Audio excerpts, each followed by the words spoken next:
La premisa mayor que nos anima en este curso electivo titulado sugerentemente Historias, tiempos y personajes, parte del supuesto de que de alguna manera u otra la propuesta de la novela siglo XIX y XX está atravesada por una dualidad interesantísima. Por un lado el goce estético y por otro lado el carácter denunciativo y propositivo de la política y socialmente de la palabra. Me gusta más, y por mi formación limitada en el campo de la literatura, como yo creo que la tengo, me esfuerzo más por poner a dialogar ese contexto y esas premisas que de alguna manera muy explícita o entre líneas están en las novelas que analizamos.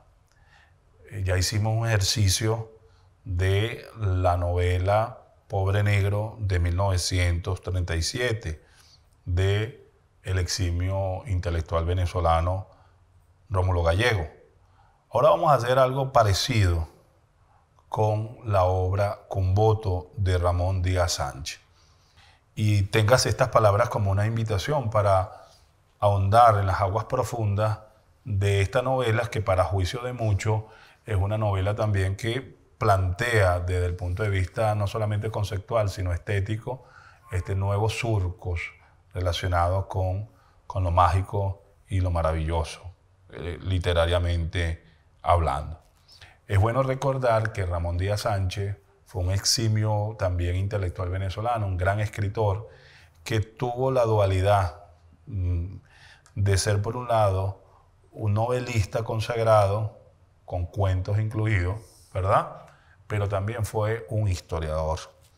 En lo que estamos en el mundo de la historiografía, apreciamos mucho su trabajo. Guzmán, Elipse de una ambición de poder, de 1950, que es un libro producto de una década, de 10 años de investigación sobre uno de los líderes fundamentales del siglo XIX venezolano, Antonio Leocadio Guzmán, que más que reflejar aspectos biográficos de este demagogo liberal, padre del Partido Liberal y del periódico El Venezolano, de la realidad decimonónica nuestra, fue también y es también esta obra, ¿verdad?, un tapiz, todo un cuadro de la realidad social del siglo XIX, de las guerras intestinas y del oportunismo político. Pero lo que hemos leído a Díaz Sánchez, oriundo de Puerto Cabello, Estado Carabobo, que nació en 1903 y murió en 1968, hemos leído y conocemos sobradamente tal vez la obra Mene de 1936, tal vez Borburata, 24 años después, en 1960, o inclusive Cassandra, que es una de sus últimas obras, de 1967. Nos llama la atención la obra Cumboto, que es una obra que nos ayuda pues, a desenredar otra vez esos imaginarios de pueblo, esas críticas sociales, esos presupuestos políticos implícitos allí de quien fuera uno de los más laureados escritores del siglo XX venezolano, acreedor de varios premios, entre ellos el William Faulkner. Con esta obra exactamente se ganó en 1948 don Ramón Díaz Sánchez. Entonces, veamos acá esta idea de que muchas veces las novelas, y sobre todo esta novela estudiada por la crítica nacional e internacional, está preñada de una gran complejidad, ¿verdad? Donde nosotros en esa diversidad vamos a centrar la mirada en lo que yo llamo la heredad negativa. Es decir, cómo el personaje central, Natividad, pese a sus caracteres afrodescendientes o negroides, se desdobla, se enmascara, renuncia y enuncia un discurso racista, por un lado, descartando su propio universo cultural. Es otro, Natividad, es el otro en el territorio de los sueños, es el otro, ¿verdad?, que se transmuta en un sujeto civilizado, de tez blanca, único salvador, con su razonar, de nuestras taras seculares. Entonces, veamos ahí varias cosas en juego en Kumboto. El papel que le da él al blanco sobre el negro, la simbología del blanco sobre el negro, el papel como él pondera guerras tan apreciadas en el siglo XIX venezolano como la independencia y la guerra federal, y cómo él al final resuelve el problema del mestizaje, que él llama mestizaje, la mistura o el mestizaje, que tiene un sello hispanocéntrico. Todo esto sin esconder la propuesta política que tuvo nada más y nada menos que Ramón Díaz Sánchez. Lo primero es que esta novela, Kumboto, está ambientada en la Venezuela de finales del siglo y de principios del siglo XX. O sea, la novela más cercana a nosotros que al mismo Pobre Negro. Y es muy posible, en una confesión que él le hizo en una entrevista en los años 50 a nada más y nada menos que Massiani, que Felipe Massiani, él dice que esta novela nació estando él en El Palito, ¿verdad? En 1946, la necesidad de hacer un cuento que tuviese el escenario, aquel lugar donde ocurrió su infancia y parte de su juventud, y así nació, ¿verdad? Posiblemente en la hacienda El Rincón, situada en Borborata, esta novela. Lo interesante entre las muchas cosas que tiene esta novela es cómo se va silenciando la voz de Natividad, que termina siendo el negro de la hacienda, que se crió con Federico, que es el blanco heredero de esas tierras y de esas haciendas. Cómo se va, digámoslo así, anulando la palabra del mismísimo negro que le da paso al blanco. Es interesante porque hay una descripción que él da, arrancando la novela, donde él da un perfil del blanco y dice él que yo miro, cito, desde la penumbra de la biblioteca y detallo una vez más sus puros rasgos adelgazados por la intensa vida interior, su recta nariz romana, sus ojos profundos y azules, ennegrecidos ahora por la sombra que depositan en ellos. Y así sucesivamente. Es la descripción del joven, ahora adulto, Natividad, de su otrora amigo, que se fue del país, que se fue de su hacienda y que regresa ya hecho un hombre maduro en toda cosa, en todo caso.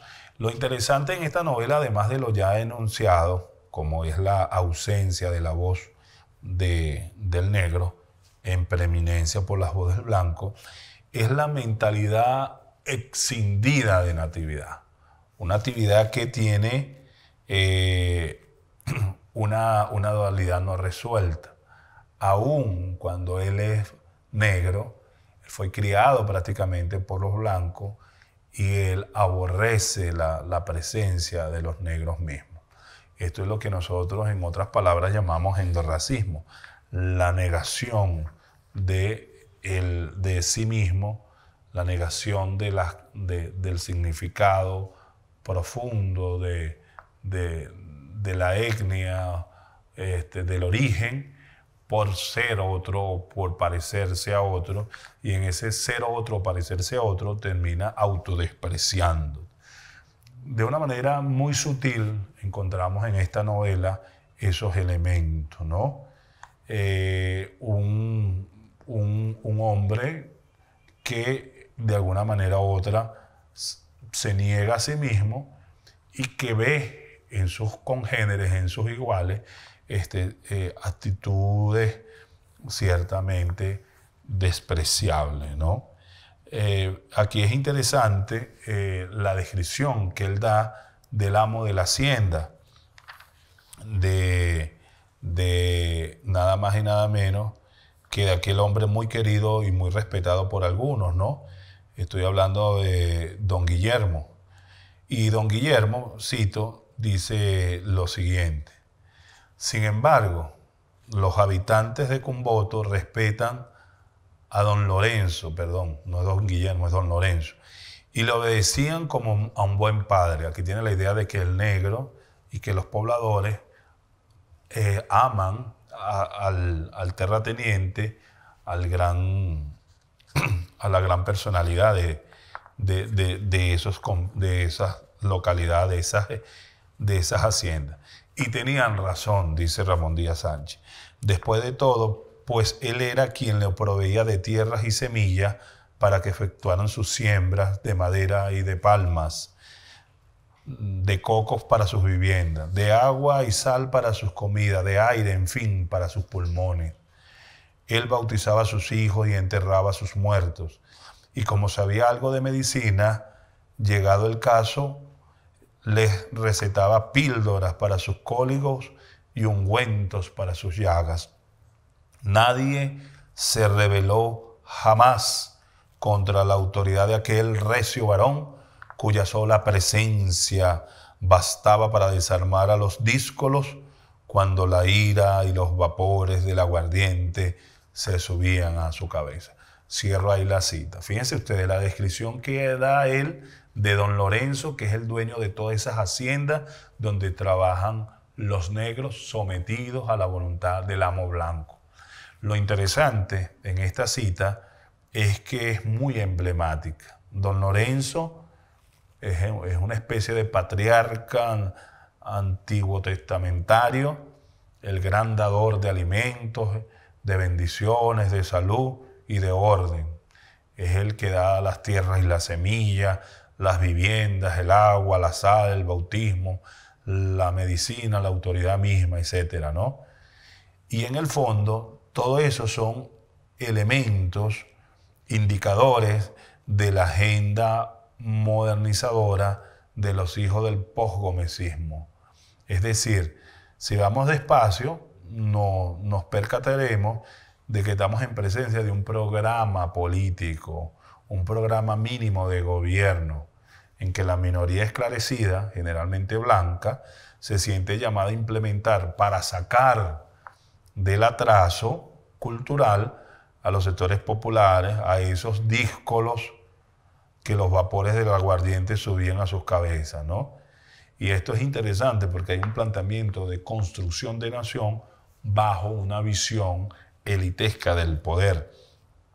Y esto a riesgo de que pueda parecer una especulación, no debemos de olvidar que Cumboto es una obra post-octubrista, es decir, la escribe después del 18 de octubre de 1945, cuando una fracción de la Armada, de las Fuerzas Armadas venezolanas, liderada por Marcos Pérez Jiménez, por un lado, y una fracción o un grupo del partido recién legalizado, Acción Democrática, deponen al gobierno de Isaías Medina Garita ese jueves 18 de octubre de 1945.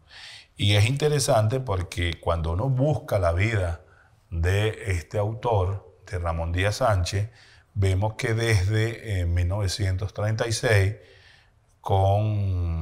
en su obra Transición, ya hablaba del partido necesario. Y el partido necesario era para contradecir las tesis de Laureano Vallenilla Lán, y había ejercido también este autor cargos importantes. Había sido director del gabinete del Ministerio de Educación en el año 40-41 y director de la Oficina Nacional de Prensa del 42-43, ¿no? Entonces no perdamos esto de vista. Este partido necesario se expresa en esta obra con la idea de un gran proveedor, un Estado que dé semilla, un Estado que dé tierra, un Estado que dé vivienda, agua, que bautice, que dé medicina, que dé autoridad. De tal manera que aquí está implícitamente una propuesta política, aun cuando no se ve tan claramente algunas veces.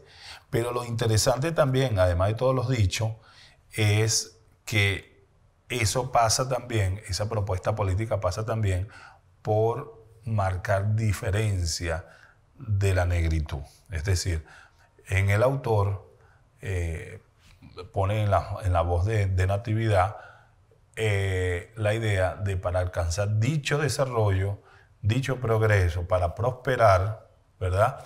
Es necesario dejar atrás lo que lo negro encarna, lo que lo negro significa. ¿Y qué significa lo negro? Bueno, el animismo, la superstición, ¿verdad? Vida animalesca, todo lo que encierra el mundo mágico de seres que fueron arrastrados de África, pero que no aportan nada, según esta visión, a la concepción de la nación que hay que construir. Fíjense qué diferencia con Pedro Miguel Candela, ¿verdad? Y el mismísimo Natividad. Pedro Miguel Candela de Pobre Negro y Natividad de estar aquí en esta novela llamada Cumboto. Yo voy a citar textualmente cómo él describe los cocos, echar coco, como una de las manifestaciones, uno de los deportes ancestrales de los negros, de los afrodescendientes, donde mejor se ilustra la misma culpa que tiene Natividad, que siendo negro, niega su negritud. Cito, los cocos me parecían cabezas humanas, cabezas de negros, precisamente. La coraza fibrosa y esponjada del exterior era la cabellera que las ágiles manos arrancaban con un par de tirones. El machetazo se me antojaba un sacrificio de los dioses de la floresta. La complicidad de aquel ejercicio en que figuran muchachas de piel brillante y dientes como lucero termina con un acto de indescriptible sevicia cuando los rabones desprendían de los cráneos los pedazos de sesos blancos. Cierro la cita. Es así como echar coco es una gimnasia de un animismo despreciable, hijo además de las ciencias ocultas en que el santo encomendado cumple una función importante en la obra de Gallego. Igual podríamos seguir sacando ideas sobre cómo él trata la religiosidad afrodescendiente en la figura de la abuelita Anita, ¿no? Como era cariñosamente llamada uno de los personajes, que era una mujer de carnes marchitas, de cribel, pero de gracioso andar como tal. Ahora bien, en todo caso, en esta obra, él equipara la negritud, ya dijimos, con ciertamente lo despreciable, con todo lo que signifique mandinga. Mandinga como sinónimo de algo verdaderamente diabólico, mandinga como el ángel del mal, mandinga como el rey de las tinieblas, autor de todas nuestras ruinas, de todas nuestras pestes, de la sangre derramada, de la muerte en estas tierras, etc. Pero que mandinga también se asocia con lo oscuro, ¿verdad? Y que para seña mayor también es el nombre que se le da al negro del Sudán occidental. Vemos también en esta obra cómo él trata la guerra de independencia y la guerra de la federación. Insisto en esta idea, nadie está poniendo en tela de juicio la factura literaria de esta obra muy aplaudida en su época. Lo que estoy es entre línea buscando la propuesta política y la visión social que tiene un autor que es muy apreciado por todos, ¿verdad? Pero que tiene una gran reputación internacional, pero que de una manera evidente tiene una proposición política, pero también tiene un dejo de racismo encubierto. Fíjense que en el caso de Cumboto, la manera como él trata la figura de Zamora es muy emblemática. Se vale de un personaje, el negro roso, para describir los desmanes, los abusos del que llama Catire Zamora, ¿verdad? De los años de 1858-59, ¿no?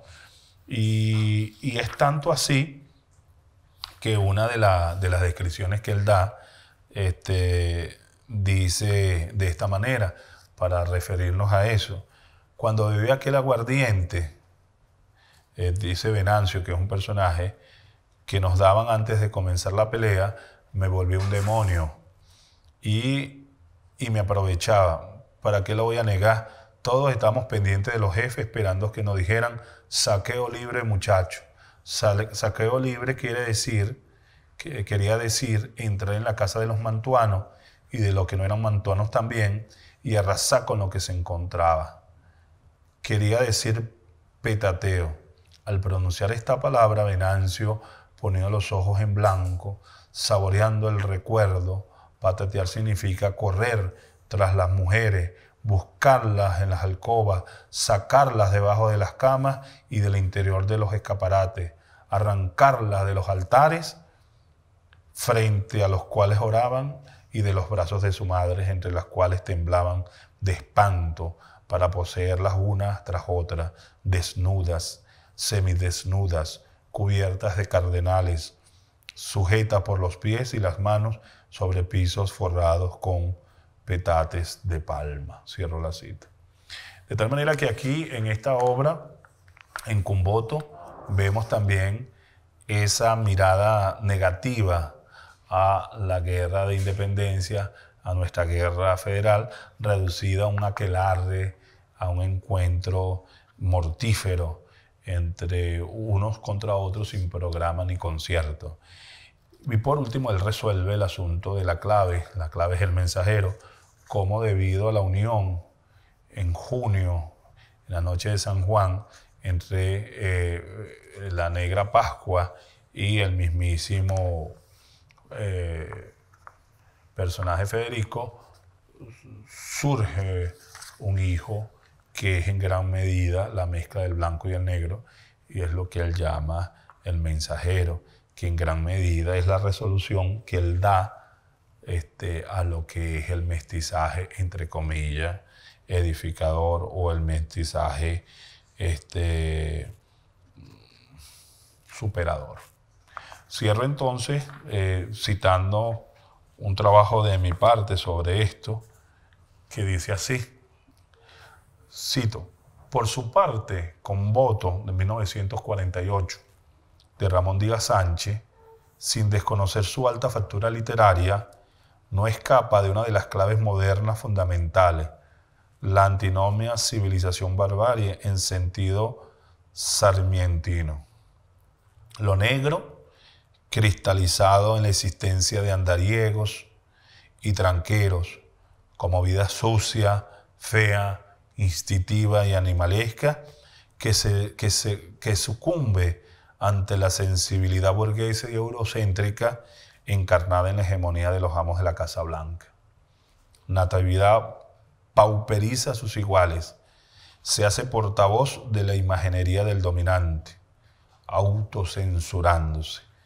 Natividad asimila su pasado a un hecho azaroso y oprobioso e hipoteca con la mirada, entre comillas, ingenua, su porvenir, entrampado en la lógica de una ciudadanía blanqueada, de la heredad negativa. Muchas gracias por su atención.